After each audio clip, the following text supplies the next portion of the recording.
Uma carta muito assustadora de uma freira possuída, no ano de 1676, foi finalmente traduzida. E eu vou ler com vocês e vou explicar detalhe por detalhe a partir de agora. No instante em que a freira acordou de seu terrível estado demoníaco, ela estava encharcada de tinta, ela baixou a cabeça. Durante a noite ela recebeu uma carta estranha em seu quarto. E o que essa carta disse exatamente?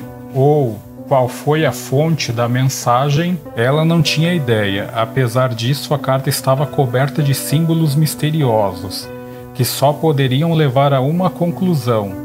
Pois bem, sim, o próprio Satanás escreveu a mensagem.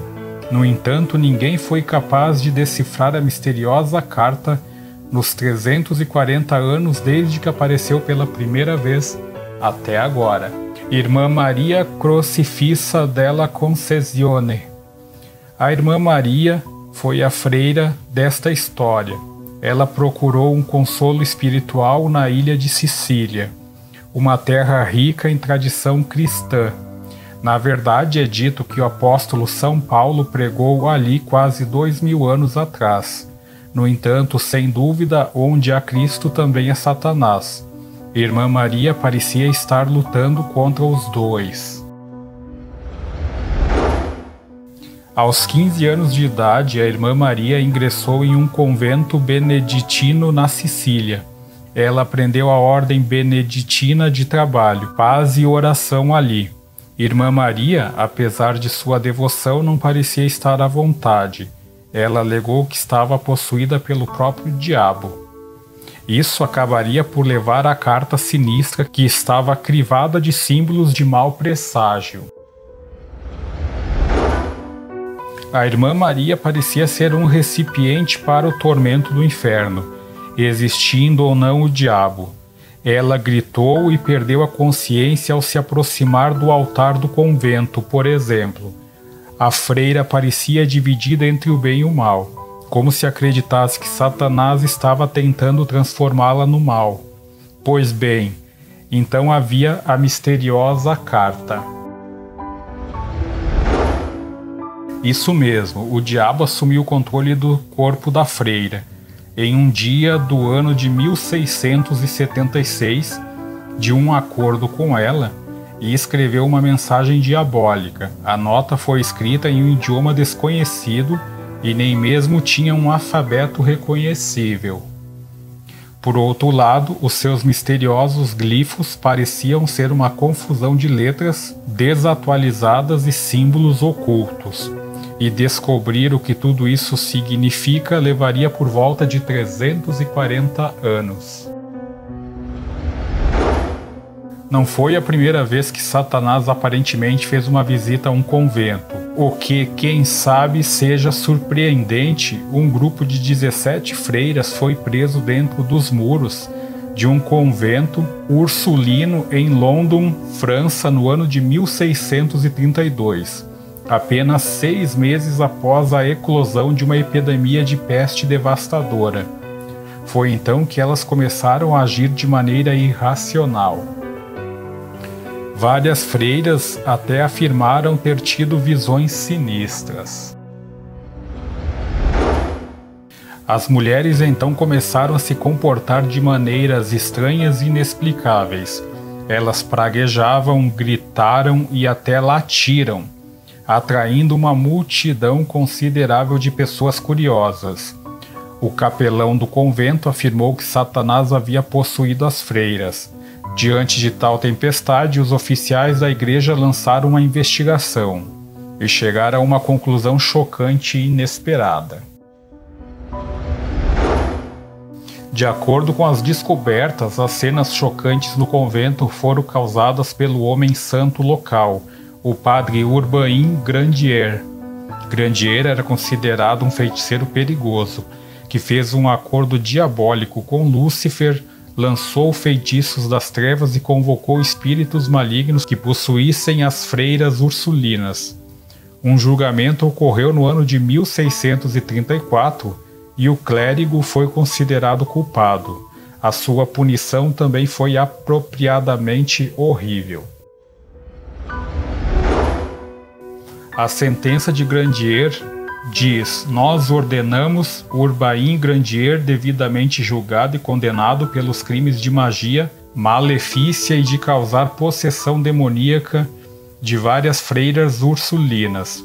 Ele deve ser levado à praça pública e preso a uma estaca e um andaime, e lá serão queimados vivos, e as suas cinzas espalhadas ao vento. No entanto, a execução de Grandier não teve efeito sobre os relatórios subsequentes de possessões demoníacas. A carta da Irmã Maria, no entanto, era tão enigmática que era ilegível. Por outro lado, as outras freiras levaram as suas reivindicações a sério e colocaram o item em exibição pública. Muitos decifradores tentaram quebrar a linguagem supostamente satânica ao longo dos séculos, mas não foi até o ano de 2017 que um verdadeiro progresso foi feito. Veja bem, sim, durante aquele ano um grupo de cientistas da computação do Ludum Science Center de Catania, na Itália, decifrou o código. A instituição de financiamento privado, que foi fundado no ano de 1969, geralmente colaborava com organizações educacionais e de pesquisa. Neste caso, no entanto, o grupo visitou alguns locais sombrios em nome de descobrir a verdade. Na verdade, foi somente com a ajuda de um poderoso e altamente controlado programa de descriptografia que os cientistas conseguiram decifrar a carta da Irmã Maria. Os governos usam esse software e ele não parece estar amplamente disponível. A equipe teve que retirá-lo da Dark Web, que é uma seção oculta da internet que deve ser evitada a todo custo. Então, o que os motivou a fazerem esse tipo de coisa? A Irmã Maria pode ter criado o código combinando os alfabetos existentes, de acordo com os cientistas. Graças aos anos de contato com as escrituras religiosas, a freira também era uma linguista habilidosa, com um conhecimento de línguas antigas e modernas. Acontece que a teoria dos especialistas estava correta. O líder da equipe, Daniela Abate, disse ao jornal britânico The Times no ano de 2017: nós ouvimos falar do software, que nem nós acreditamos ser usado por serviços de inteligência para quebrar o código. Foi então que nós preparamos o software com o grego antigo, árabe, alfabeto rúnico e mostrar que é realmente diabólico. O software passou a ser chave para entender a misteriosa carta. Mesmo que em grande parte da nota fosse confusa e incoerente, a equipe foi capaz de quebrar uma parte dela, 15 linhas para ser exato. No entanto, as partes que faziam sentido contêm declarações heréticas que teriam deixado a Irmã Maria em maus lençóis. Mas por qual motivo? Ela poderia ter sido uma rebelde secreta se não estivesse possuída. Ou você pode ser um mentiroso, ou quem sabe um pedaço da sua mente se separou do resto. A carta da Irmã Maria, no entanto, não era o único exemplo alegado de escrita demoníaca.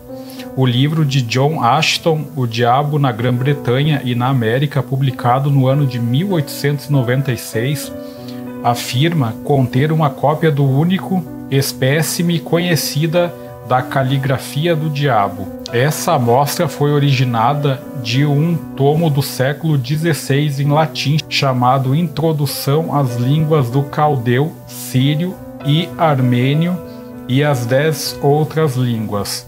Pois bem, seria isto igual ao da Irmã Maria? A caligrafia foi supostamente registrada por Ludovico Spoletano, o mágico italiano que permanece um mistério para os historiadores modernos até os dias de hoje. o autor pode ter aprendido sobre Spoletano pela primeira vez com um intelectual francês com um interesse semelhante por línguas mágicas.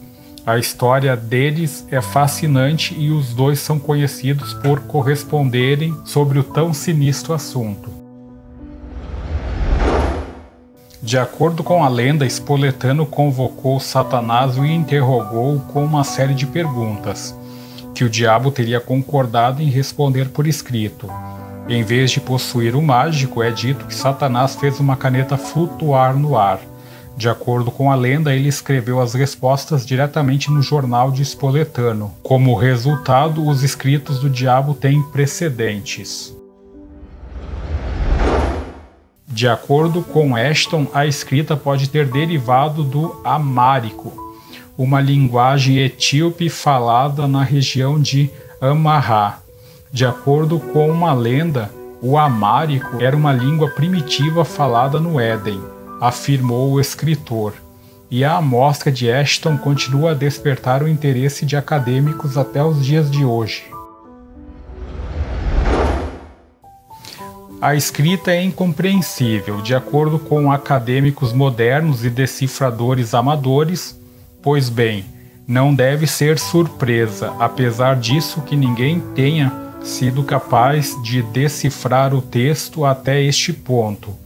Por fim, a alegação de que o espécime contém a caligrafia do diabo não poderia ser nada mais do que um árduo elaborado.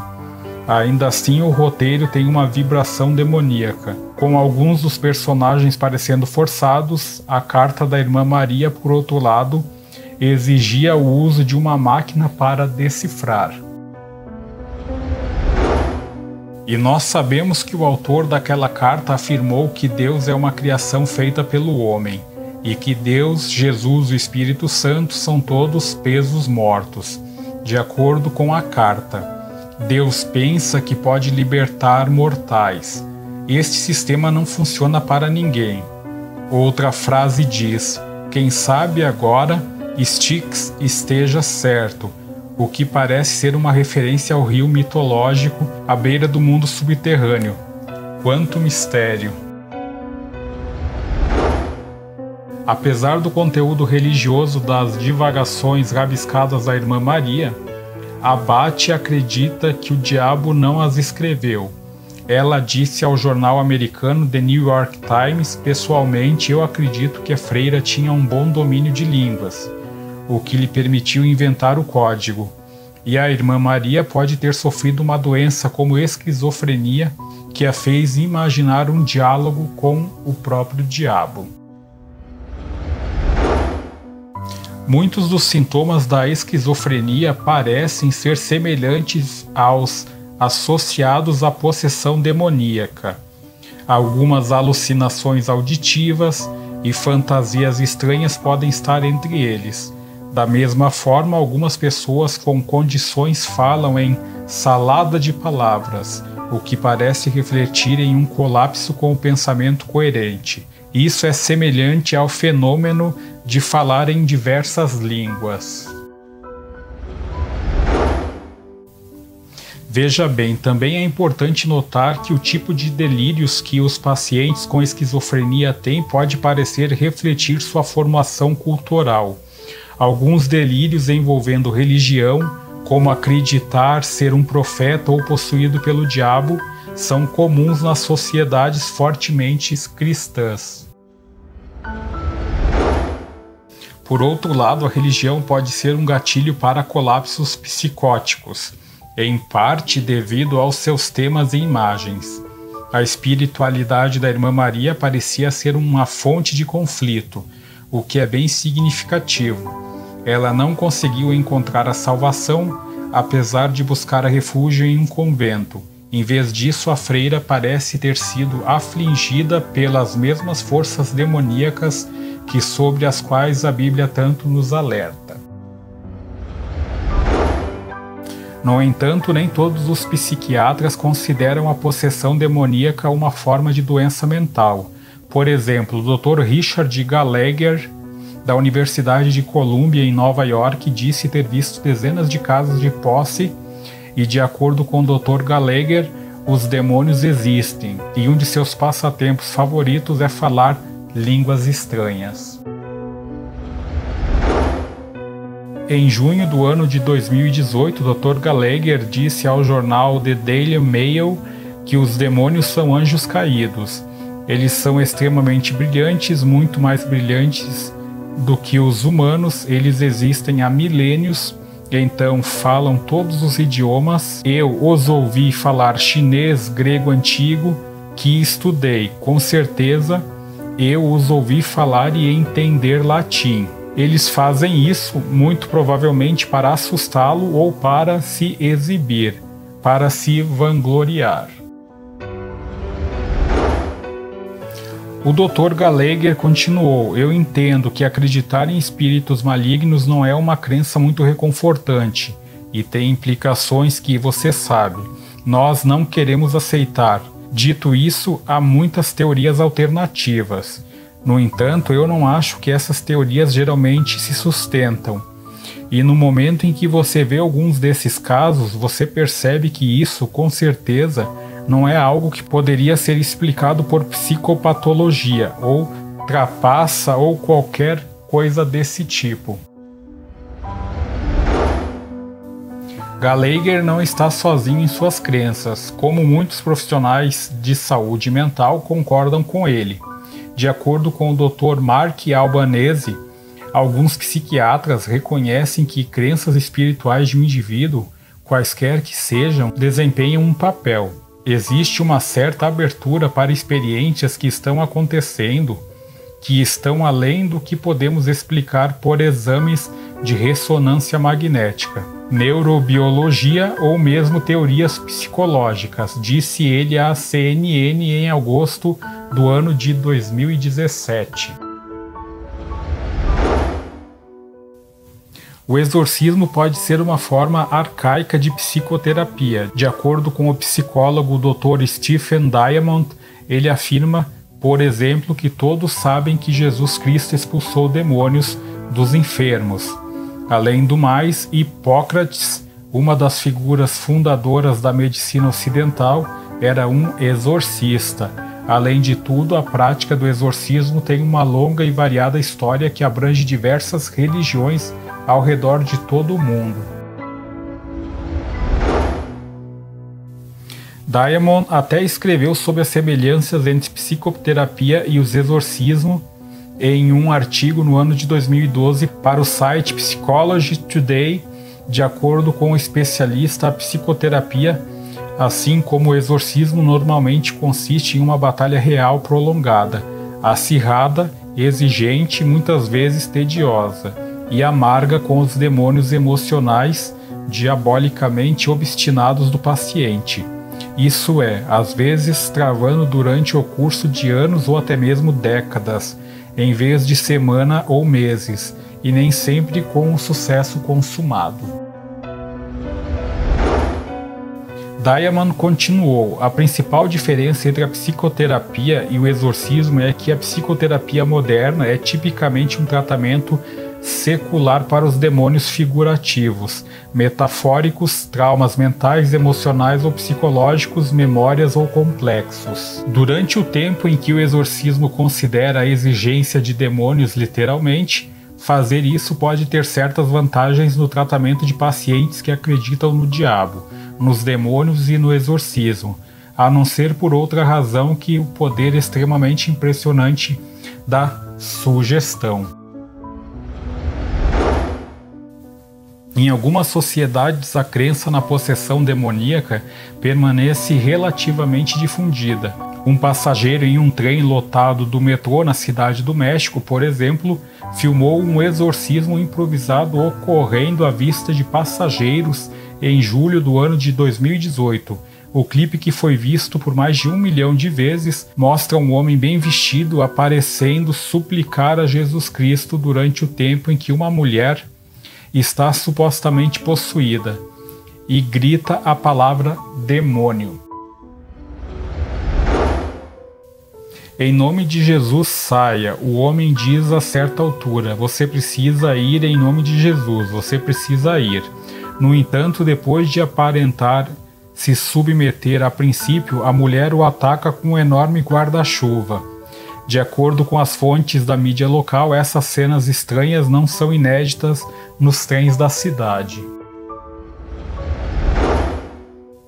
Além de tudo, as convicções religiosas podem ser tão fortes e arraigadas que até mesmo podem causar pânico moral. Por exemplo, em setembro do ano de 2019, a escola católica St.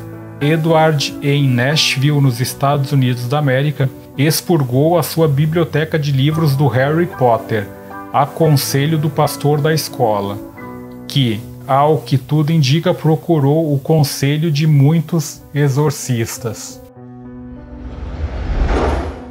O reverendo Dan Hill escreveu aos pais dos alunos da escola para explicar as suas ações, escrevendo: "Os livros de Harry Potter apresentam a magia como boa e como má, o que não é verdade, mas na realidade um engano inteligente.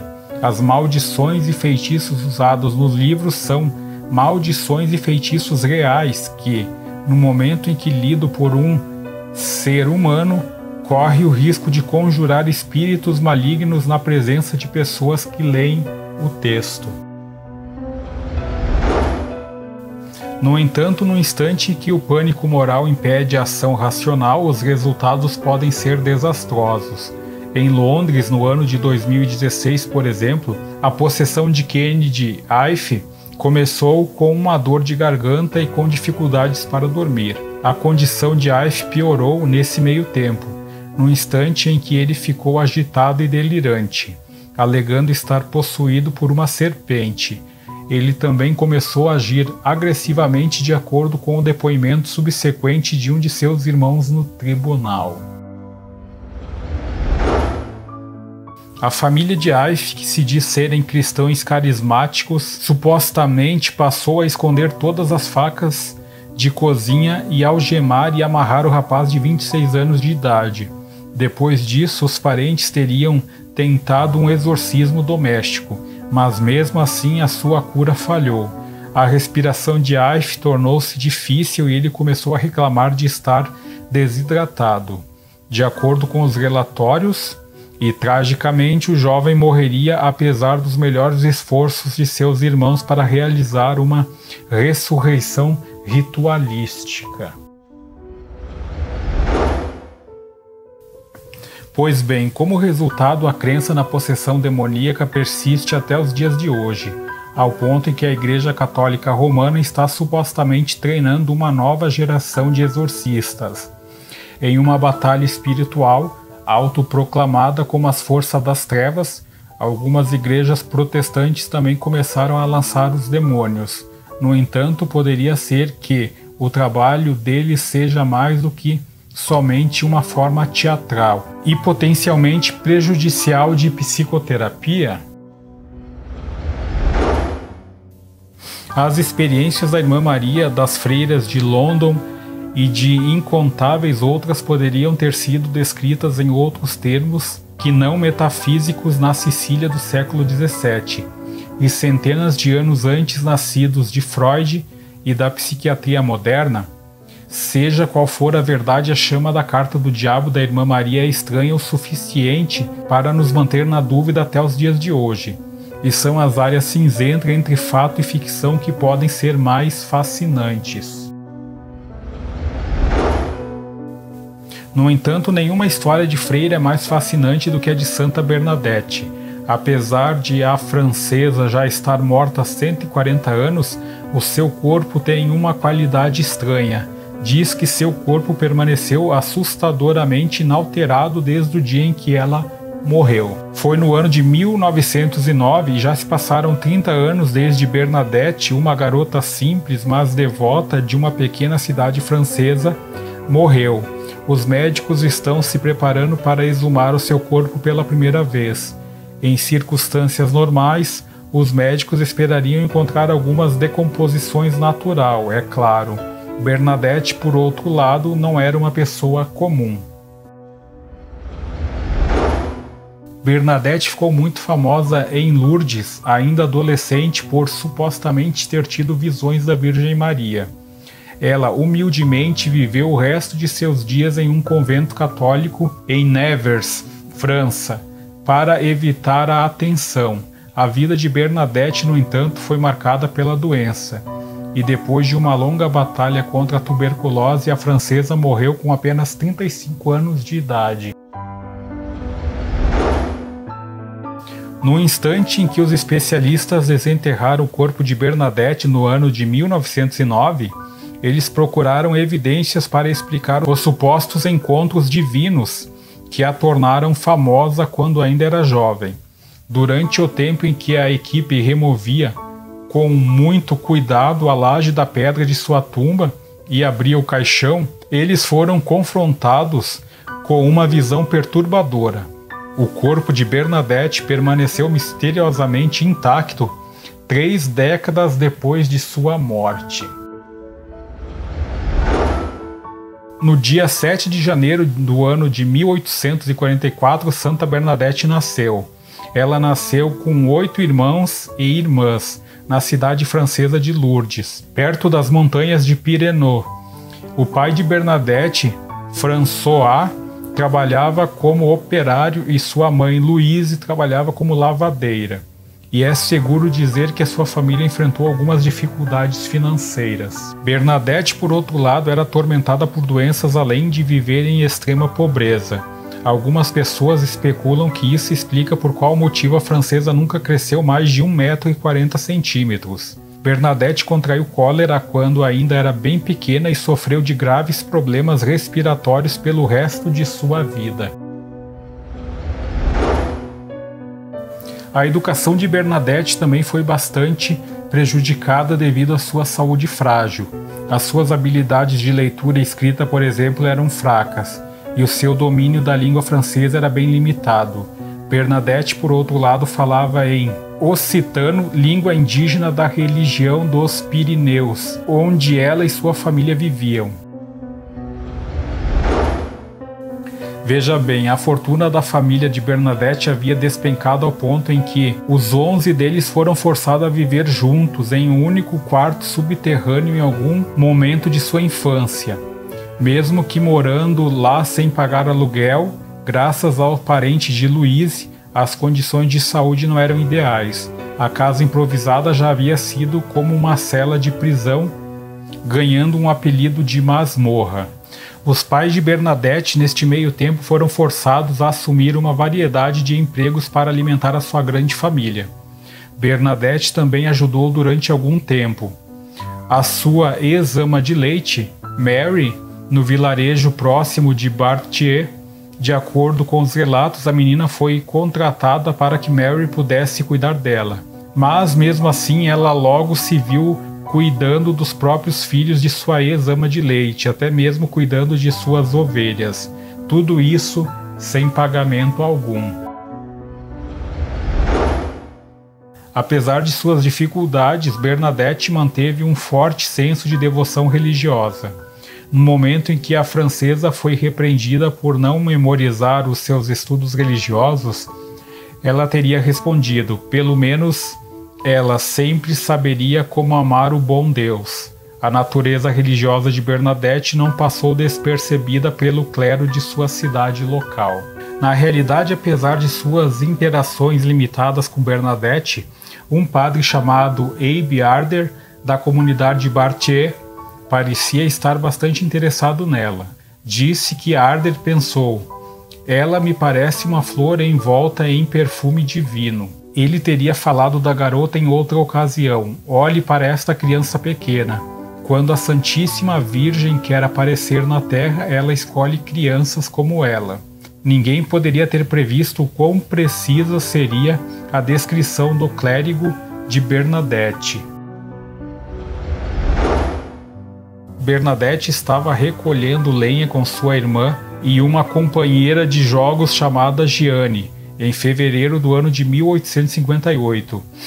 As meninas estariam explorando uma pequena caverna conhecida como Massabielle, que significa Pedra Velha, no sopé em uma encosta de Lourdes, na França. Veja bem, o gado era reconhecido por se refugiar dentro da gruta, que era cercada por um riacho. A história conta que Toinette e Gianni atravessaram o rio continuando a sua jornada para longe da misteriosa gruta. Por outro lado, Bernadette parecia hesitante em realizar a travessia por medo de ficar com frio. Então ela procurou um caminho mais seco. No fim das contas, a adolescente decidiu que para atravessar as águas teria que tirar os seus sapatos e as suas meias. Bernadette se sentou para tirar os seus sapatos no instante em que ela ouviu o que pensou ser uma rajada de vento. Apesar disso, quase tudo permaneceu assustadoramente silencioso. A única coisa na gruta que parecia se mover com a brisa era uma rosa selvagem. Bernadette também afirmou que uma figura apareceu do nada na escuridão da caverna nesse exato momento. Pois bem, agora eu chego ao final de todo esse texto, esse longo artigo, e pergunto a você, o que você acha disso tudo? Você acredita nas visões, nos corpos incorruptos, na carta da freira com o diabo? O que você acha disso tudo? Deixe aí embaixo nos comentários que eu faço questão de ler. E na descrição desse vídeo vai ter mais alguns trechos da carta da conversa da freira com o diabo. Bom, desde já eu convido a você a se inscrever no canal se ainda não for inscrito. Se quiser deixar um like, ficarei muito feliz. E a gente se vê no próximo vídeo. Tchau, meus amigos!